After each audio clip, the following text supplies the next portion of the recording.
Good morning, everyone. What a radiant day with your presence at the National Monument to Migration event. Special guests, I am pleased to introduce Wiradjuri Gadigal Elder Auntie Joan Bell.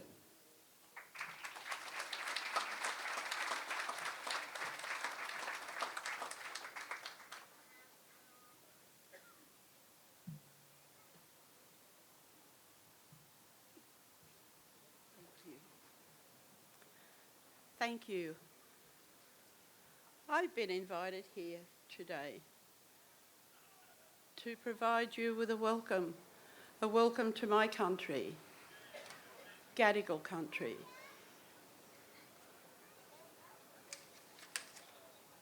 Good morning, ladies and gentlemen, distinguished guests. Come on, I just couldn't shut yous up. Now, good morning, ladies and gentlemen. I like to make sure the blood is flowing, you know.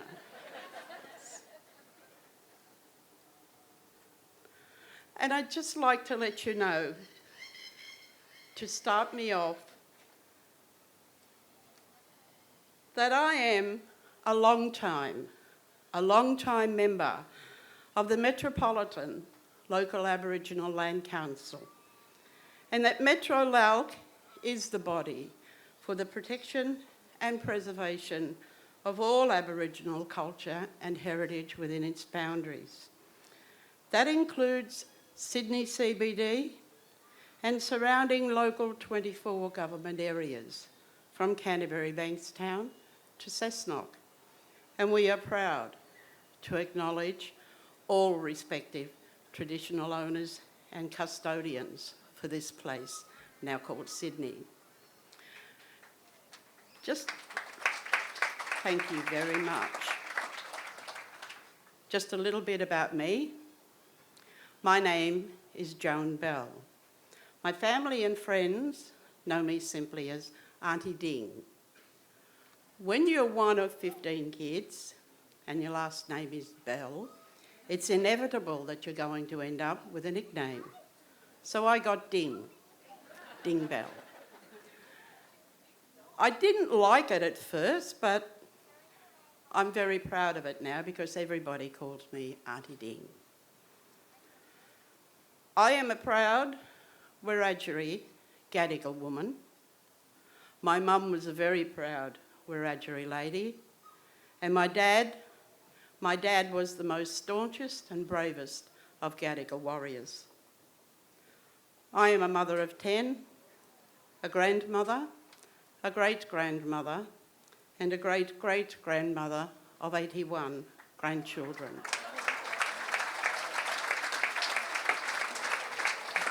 Thank you.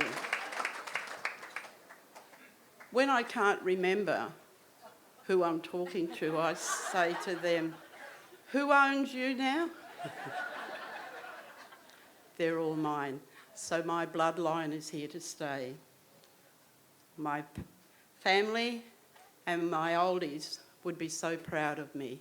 I'm keeping the dream alive. I was born at a little central west New South Wales Wiradjuri town called Peak Hill. However, I spent my younger years going walkabout. Wiradjuri, Gadigal, Gadigal, Wiradjuri. And those were the learning years, the years that I remember the best. We went to school. Going to school wasn't fun because we weren't allowed to speak our own language.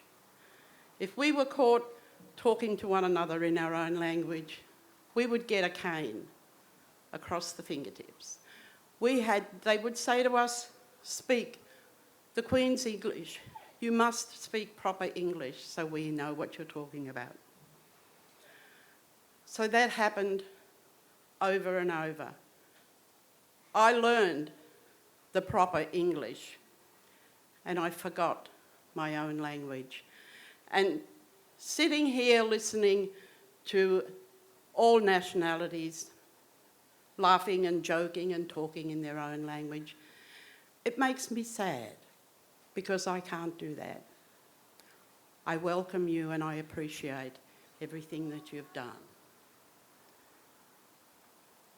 My Gadigal ancestor was a local custodian who was taken to Parramatta's Natives Institute, and in 1845 was taken by Reverend John Cartwright to Pajong, Gundingara country near Gunning, New South Wales, to work. We honour our Gadigal, Eora elders and leaders, including Barangaroo, Pemaway, and many others who fought the first boat people who landed in Sydney Cove in 1770 and 1778. My respects to Gadigal elders, past and present. We honour our matriarchs and patriarchs. Because of them, we can. And my respects to all elders and leaders from other First Nations and from other nations here today. We listen to the old people, ancestors. When we're talking to one another, we don't say ancestors, we say the oldies. You know, the oldies did this and the oldies did that. And the spirits of the oldies, they come back. They come back to help us. They come back to take us on the right path, to protect us and to show us the right way. We do it this way and not that way. And if we don't listen, we don't sleep so good at night because they walk all over us in our dreams. They invade our dreams with the right way of doing things. So we listen. Our aim as local custodians is to establish an atmosphere of mutual respect through the acknowledgement of our ancestors and the recognition of our right to declare our special place in the pre- and post-history of the Sydney region. Respect is taking responsibility for the past, the present, and the future. Evidence of our occupation, ownership, and nationhood can be seen everywhere throughout our country. Our signature is in the land, not just in our DNA. Respect is in the fire that warms the camp. If you don't respect the fire, you will get burned. And the possum skin cloak that shelters all. We kill the possum and the kangaroo and many other species, but we do for food. That is our food, and we eat the meat. We don't discard anything. And the skins we cure for blankets, for clothing. That is how we survive. Respect is in the rivers, the sea, and the breeze quietly moving through a country. With this welcome, we ask that you all will respect the law of the country, give honour, be respectful, be polite, be gentle and patient with all. Respect is everything living and growing. I'm so big on respect. I try to teach my kids and my grannies that with respect comes everything. When you have respect, you have love. And when you have love and respect, there's not much else that you need because everything seems to fall into place. But I've got a couple of smarties in my gang and they say, but Nan, you need money. You can't beat the young people, you know. So I just shake my head and think, oh, I wish we were back when I was young, then you would know. But they're learning. Please look after the land, sea and rivers, then the land, sea and rivers will look after you. Respect shapes us and lifts up the people. And in conclusion, I would like to say to you, from the heart, this is my welcome to you. Welcome to the land of my ancestors. Welcome to my Gadigal Eora country. Welcome to my country. Thank you very much.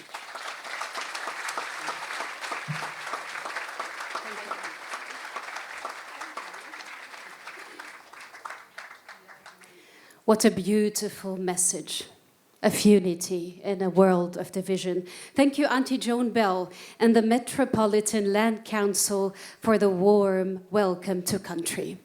I too acknowledge that we are standing today on country that is traditionally owned by the Gadigal people of the Eora Nation, and that our ceremony takes place on their land and waters. I pay my respect to traditional owners and elders, past and present, and to all Aboriginal or Torres Strait Islander people present today. Allow me to acknowledge this country in the language of my heart, in Arabic. Any Arabic speakers today? I greet you from afar. أود أن أعترف بالملاك التقليديين للأرض التي أقف عليها اليوم ولكبارهم في الماضي والحاضر من الأبوريجينيين وسكان جزر مضيق توريس. أقدم احترامي لشعب الجاديغل من أمة إيورا ولكبارهم في الماضي والحاضر، وأعترف بأصحاب الأرض التقليديين من الأبوريجينيين وسكان جزر مضيق توريس. Hello or marhaba in my mother tongue. My name is Petra Touk. I'm a human interest journalist and presenter for SBS 24 morning show on SBS. I was born in the enchanting city of Beirut, and I have a proud Lebanese heritage. My father migrated to Australia when he was 22, and what a coincidence to move to what I call home, away from what I also call home at the same age.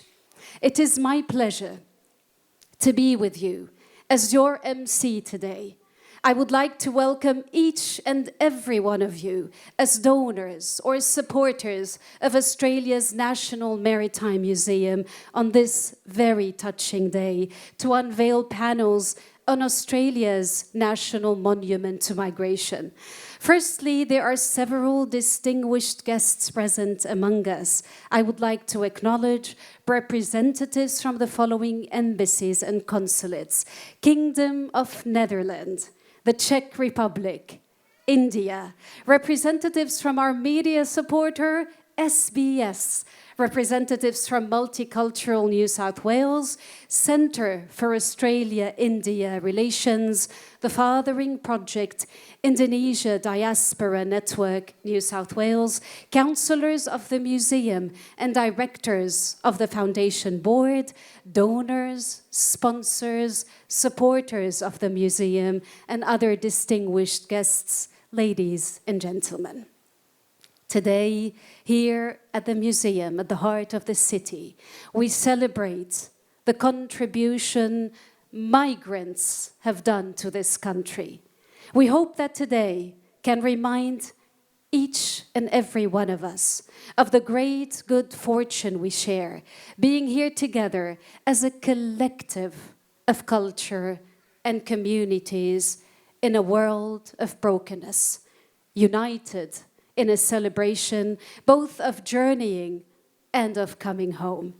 Today we are adding 1,040 names to the National Monument to Migration of people who represent 46 countries. The top 10 communities in order of representation in today's ceremony are Italy, the United Kingdom, Greece, Germany, Malta, Hungary, Croatia, Netherlands, Poland, China, and Ireland. A big clap to all the representatives.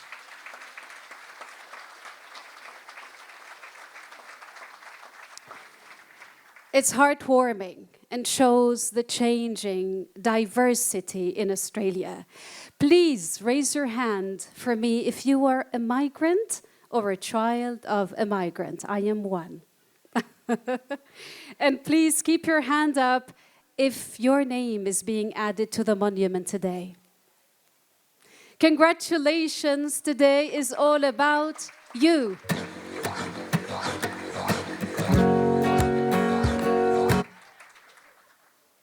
Today, your names will join more than 33,000 inscriptions on this national monument.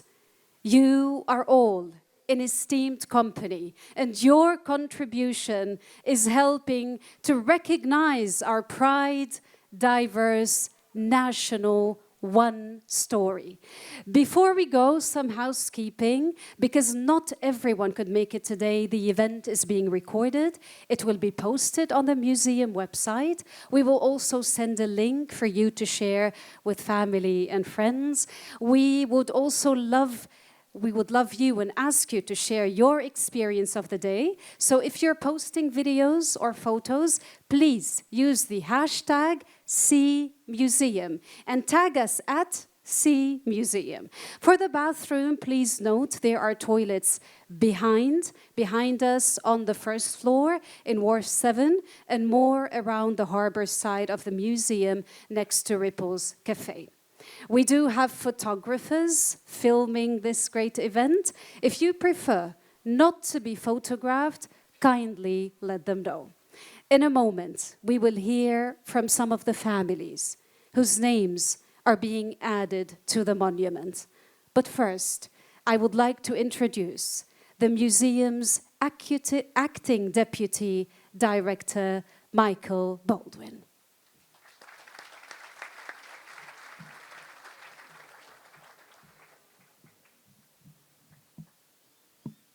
Petra, thank you for being our MC today. We deeply value and appreciate the ongoing support of SBS.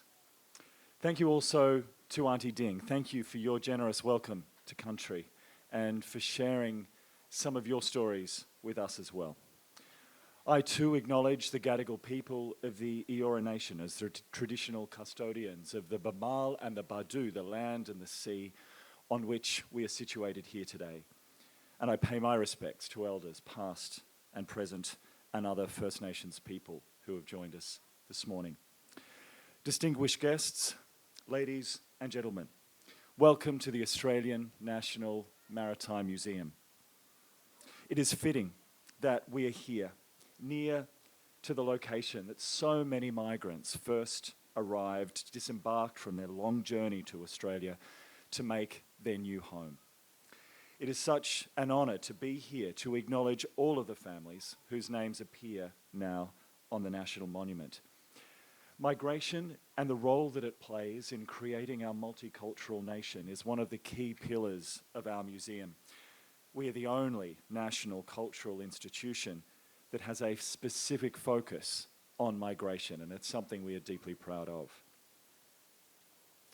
As our hearts are wrenched by the tragedy and devastation of war and conflict in Palestine and Israel, in the Ukraine and in other locations around the world, we need more than ever to acknowledge and appreciate the things that unite us. We need to embrace this wonderful multicultural community that we are a part of the many nations that come together to shape who we are. And we can unite with the desire to continue to learn more about one another, to hear one another's stories. We can unite in our shared hope and work together to achieve a better future for everyone. My family's migration story is no doubt similar to many Anglo-Australian migrants. My great-great-great-grandfather and grandmother travelled here from a little village in the north of England back in the 1860s. They were accompanied by 4 of their children. The journey was hard, conditions were tough. They buried one of their babies en route. And after many months of travel, my ancestors arrived in Moreton Bay and made a new home on the ancestral lands of the Turrbal people in Meanjin, or the place they knew as Brisbane. They could bring very, very little with them, but one thing that they did bring, that I still have at home, is a very large leather-bound family Bible with big brass clasps on the side. And in that giant book is a recording of the names of generations of people who had lived in one little village, were baptised there, were married there, were buried there. For my ancestors, uprooting their lives from all that they knew must have required great bravery and great hope. Hope for a better future, a better home, and a better place for themselves and the people that they loved the most. And I think often that is common to many, many migrant stories, no matter where you come from. The stories of migrants speak to the universal themes such as belonging and love and adventure and family and safety. Some of the stories are marked, of course, by adversity and loss and sadness. Some are less dramatic. But all stories are stories of hope. By placing your name, your family's name, on the National Monument, you have made a donation to the Migration Heritage Fund. The monument is an important way for the museum to honour, collect and hold your stories, which collectively are part of our national story. The museum's focus on migration includes developing collections and exhibitions and programs and events, undertaking research and developing our very popular education resources. We have launched Migration Stories, a new digital experience dedicated to sharing the stories of people who have been shaped by migration. This website expands the work we do on the National Monument to Migration. Faces of Migration is the first stage of this digital platform, which will be continually updated over the years ahead with new stories to create a centre for migration storytelling. Faces of Migration features more than 25 moving stories of how people have been shaped by migration, and you can visit that new experience on the museum's website. Thank you for your donation and contribution. Everyone on the monument is an important part of the museum family, and we consider you to be our champions. I hope you will think of the museum as your home and visit with us often. There are many organisations that help us to do what we do, the embassies, the consulates, the communities, such as the Mytilenean Brotherhood of Sydney and New South Wales, and I'd particularly like to thank our media partner, SBS, for their leadership and passion for multiculturalism in Australia. SBS is a founding partner of the museum's original Welcome All program, and we thank you for your continuing support of our migration campaigns. I would like to thank all of our speakers who are sharing their stories with us today. The museum couldn't run the National Monument program without a team of very dedicated staff, and I feel deeply honoured to work alongside them. In particular, I would like to acknowledge the team who have made today possible: Robert, Pamela, Lucy, Nerida, and of course Tina, Steve, Alex, Matt, and our phenomenal volunteer team who contribute and give of their time, hours of their time each year to support our programs and to help us open our boats and our museum. Thank you to our volunteers who are here today supporting the program. Once again, welcome to the Australian National Maritime Museum. I hope you have a wonderful day here.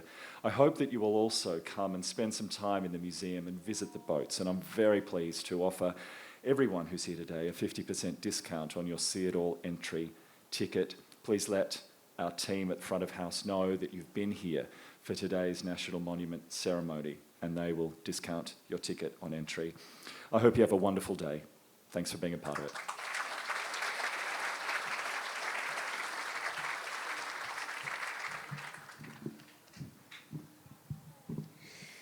Michael Baldwin, thank you.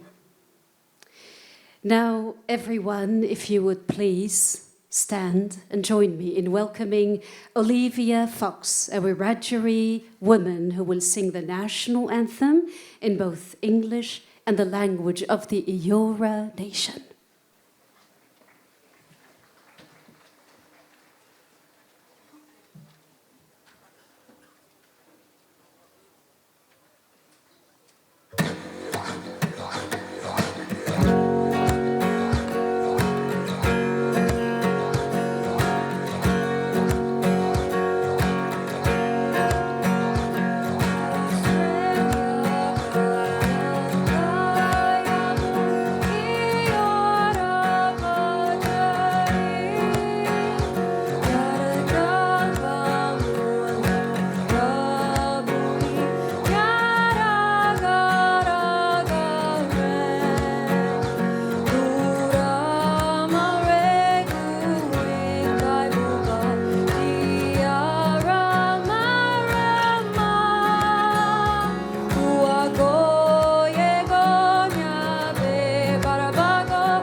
Thank you, Olivia. That was heartwarming. It is now my pleasure to introduce Michael Goulias, who will be sharing the migration story of his father, Laszlo Tibor Goulias, who was born in Budapest, Hungary in 1933 and migrated to Australia following the Hungarian Revolution in 1956. Please make Michael most welcome.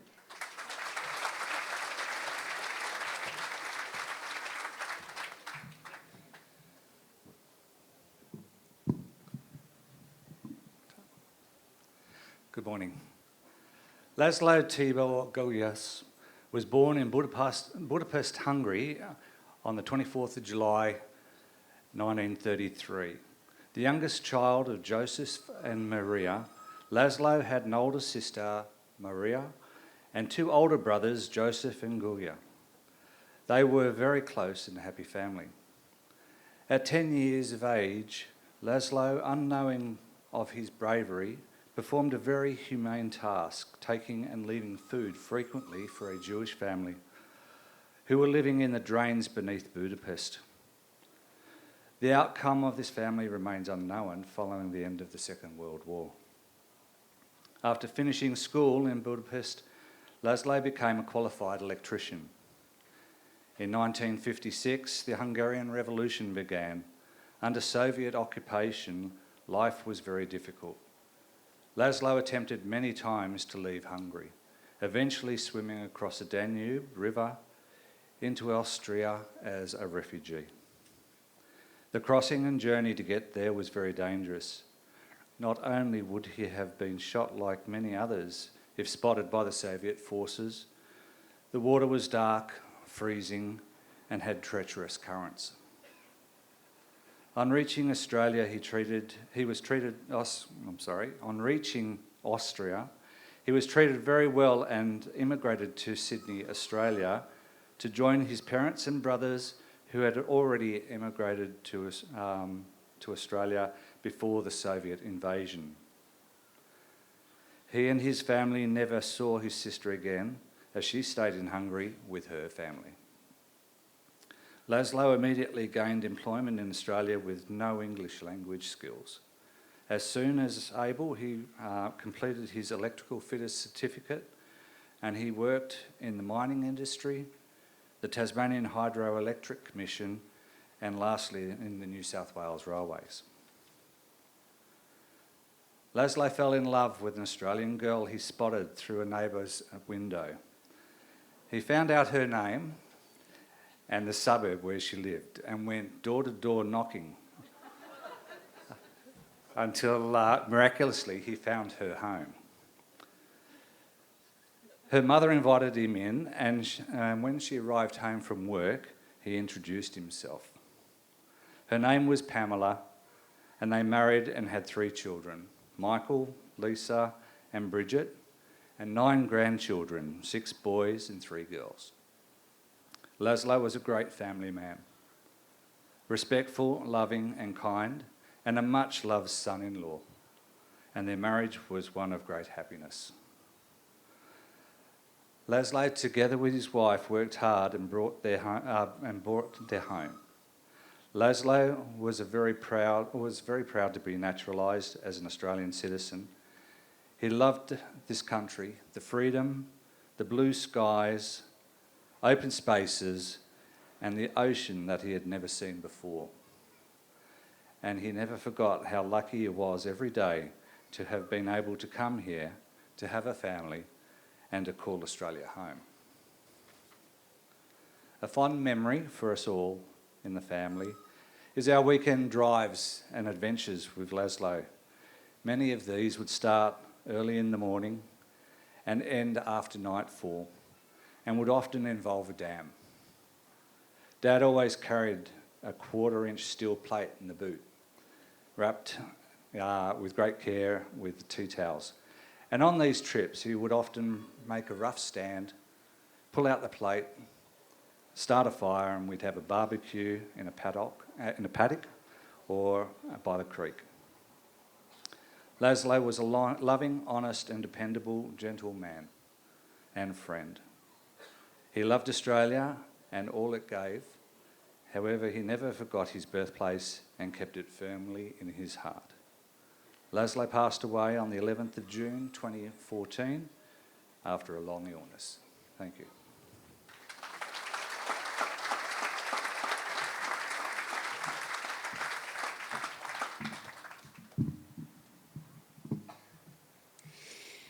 Thank you, Michael, for sharing Laszlo's story. His story shall continue in you.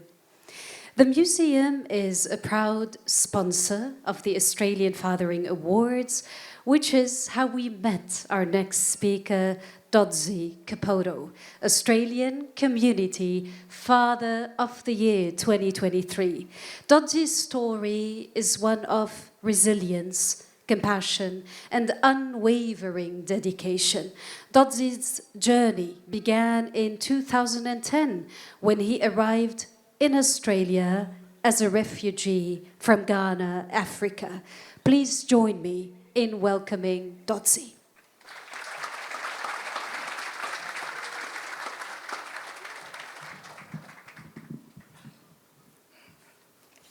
Thank you.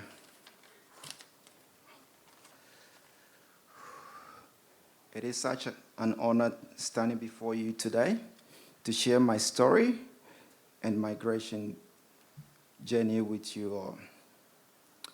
I'm thankful to those of you also sharing their stories of resilience and your victory on this special occasion. Miawezo. My name is Dodzi Kofi Capoto. I was born in Togo, West Africa. We enjoy the simple things like soccer, education, and spending time with family. My father was a military man, so he traveled much. He was proud of his commitment. He was proud to his commitment to his cause. When I was 6 years old, a civil war broke in my country, Togo. My family was forced to flee Togo to neighboring country, Ghana, where we lived as a refugee for 17 years. My family was given the opportunity to travel to another nation, and we end up in Australia.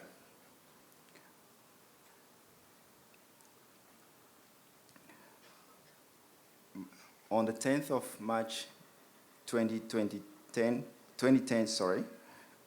my family arrived in Australia on humanitarian visa, which was granted as a permanent residency. We settled in a beachside regional town of Kopsaba, New South Wales. It was a beautiful community, however, vastly different from anything I had known. I took advantage of the educational opportunities and spent many years studying in hope of finding meaningful work. There were many challenges, there were many disappointments in my job search. However, I was not going to stop building on my skills and applying. Shortly after arriving in Australia, I met my now wife, Alicia.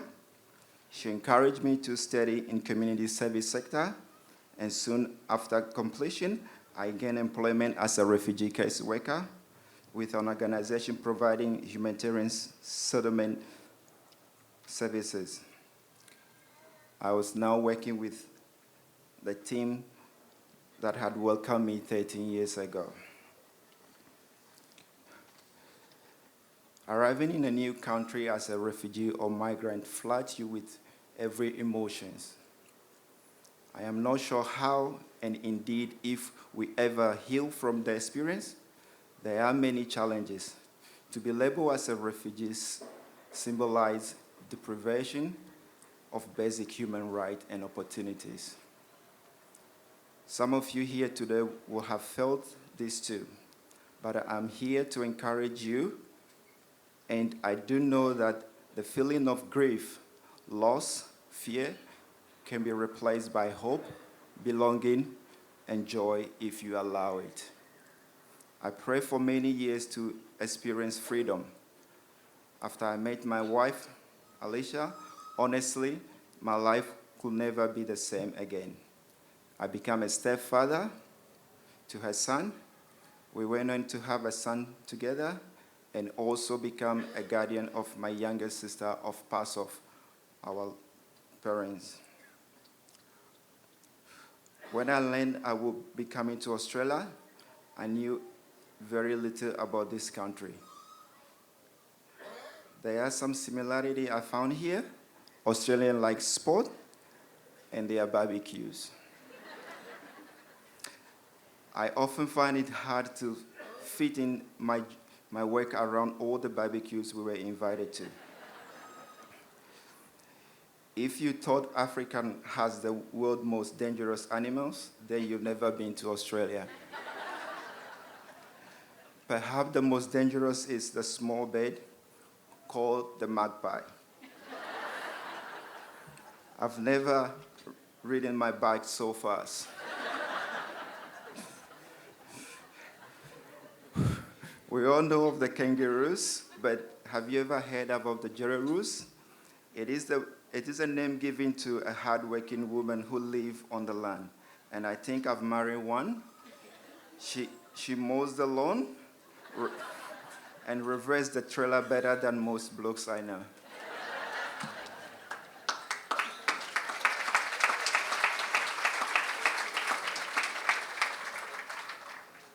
Becoming an Australian citizen was a precious gift and my greatest gift. We were recognized, given identity, and we feel like we belong. We could enjoy the basic human rights and opportunities. I have been able to establish roots, build a strong foundation for my future and the next generation. Being provided citizenship won't change your circumstances, as there is a saying in this culture that you can't do the same thing over and over again and expect a different result. A man without a change in mindset will only see the same result. So when provided a new opportunity in this country, I quickly identified that I also needed to adapt a new thought pattern and was humbled to learn from others and research those who were prosperous and achieving their dreams. I will encourage others that their goals can be obtained if they guide their vision and remain strong of faith. To recognize on the National Monument to Migration has filled me with such a joy knowing that my family name and stories is valued, and even those of who have passed, that we were not forgotten. I hope that our next generation will appreciate and learn from my effort to provide them a better life, and I am very, very grateful to the National Monument to Migration and the Maritime Museum for this honor. Akpenami, thank you.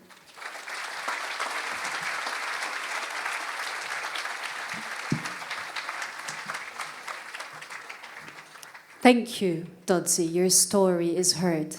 Your family's name shall not be forgotten.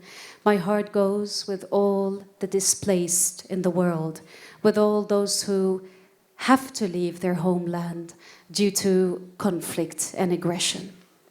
It is now my pleasure to introduce to you our next and final speaker, an Australian of Vietnamese heritage, who was born in Thailand and arrived in Australia as a young child. Please welcome Dr. Land Phan.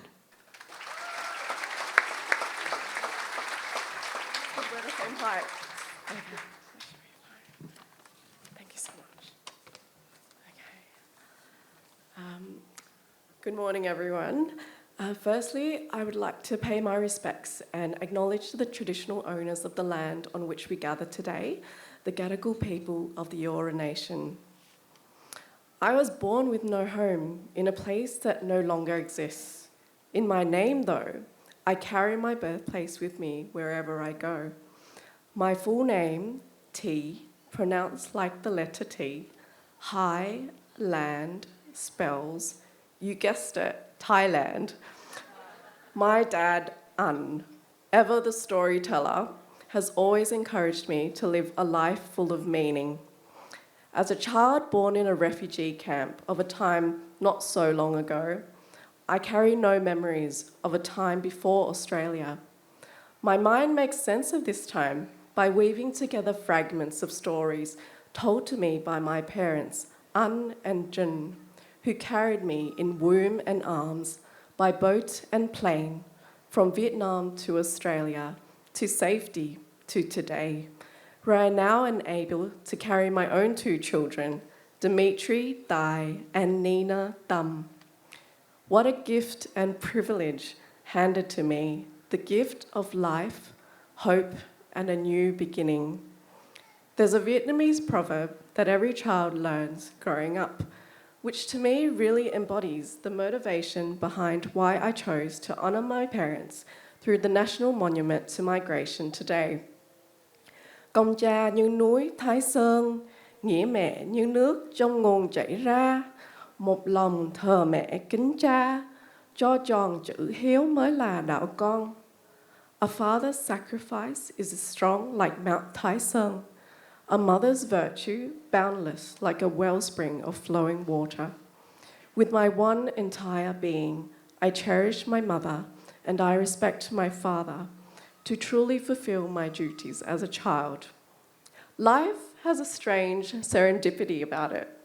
My husband Aman and his family came to Australia in 1990, the same year mine did, but we didn't know this until we decided to join our families in marriage over 25 years later. It was his father who has always wanted to be a part of the National Monument, so I must thank him today for sharing his dreams with me too. Aman's parents must have travelled the world a few times over by now, and they come from Pakistan and Russia, but something in their hearts had them settling in Australia. My 2 younger sisters, Fee and Joel, are present here today too. Together, we are the 3 sisters, hailing not from Lura, but from Cabramatta. I'm so proud to be able to witness how they themselves have grown from humble beginnings, and I can't wait to see what the future has in store for them too. But whatever it is, I feel so fortunate that we have the opportunity to live and share our memories here in Australia, particularly in beautiful Sydney. In over 30 years, our family has more than tripled, and it's still growing. We welcomed a brand new family member just a few weeks ago, little Josie, born to Fee and Mark, who has made me the proudest auntie. I'm finally a real auntie, not just an honorary Asian one.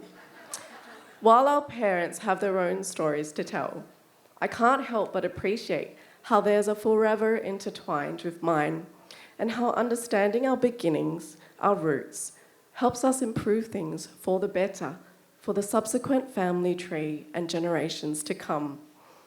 With this exploration and curiosity into my own family story, which I'm still learning about, I have come to understand the effects of intergenerational trauma better, and I endeavour to utilise this knowledge to help the generations of patients that I now care for as a family doctor. Stories connect us, and they allow us to travel through times past, present, and future. By choosing to inscribe my name and that of my parents in the National Monument, I choose to add my story to the rich multicultural tapestry of life in Australia, created together by all of us here today. This monument stands testament to the wealth of experience and value that has been added to this community by our presence. I am proud to have a tangible memory for my children and their children to come back to in the future in order to remember where we came from.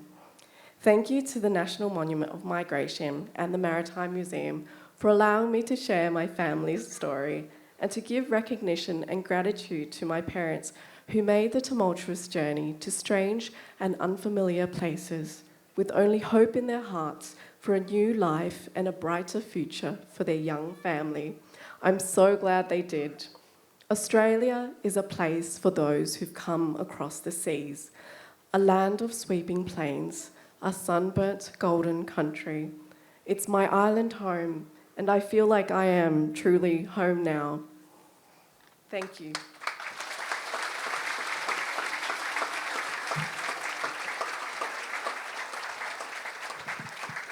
stories do connect us, and stories shall continue to connect us. And that one big circle of humanity. Thank you for sharing your captivating story with us, land.